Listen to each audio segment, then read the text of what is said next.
જય સ્વામિનારાયણ. આજરોજ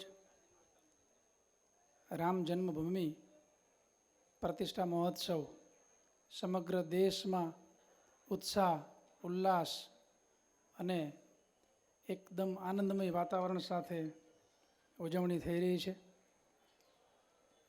ત્યારે ખેડા જિલ્લામાં પણ 110 કરતાં વધારે શોભાયાત્રા, અલગ અલગ મંદિરોમાં મહાઆરતી, ધૂન, ભજન, કીર્તન ઘણા બધા પ્રોગ્રામ થઈ રહ્યા છે.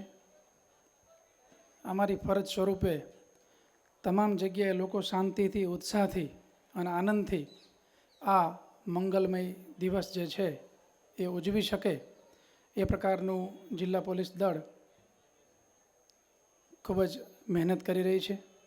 અને આજે આપ સૌ ભક્તો અહીંયા પધાર્યા છો અને સરસ મજાના પ્રોગ્રામનું આયોજન વડતાલ મંદિર દ્વારા જે થયું છે, તો વડતાલના આદરણીય તમામ સંતશ્રીઓને મારા નમન અને આ સમગ્ર પ્રોગ્રામ માટે આયોજકો અને અહીંયા જે પાર્ટિસિપન્ટ્સ ભક્તો છે તમામને ખૂબ ખૂબ શુભેચ્છા આપું છું. અને આ દિવસ એકદમ ધાર્મિક ભાવનાથી આનંદમય રહે એવી તમામને શુભેચ્છાઓ. જિલ્લામાં ઘણી બધી જગ્યાએ જવાનું છે, પરંતુ આપ લોકોએ આ કાર્યક્રમની અંદર 10 મિનિટનો સમય હું આવી શક્યો એ બદલ અને મને આમંત્રણ આપવા બદલ અહીંના આયોજકો, સંતશ્રીઓનો હું દિલથી આભાર માનું છું. Thank you.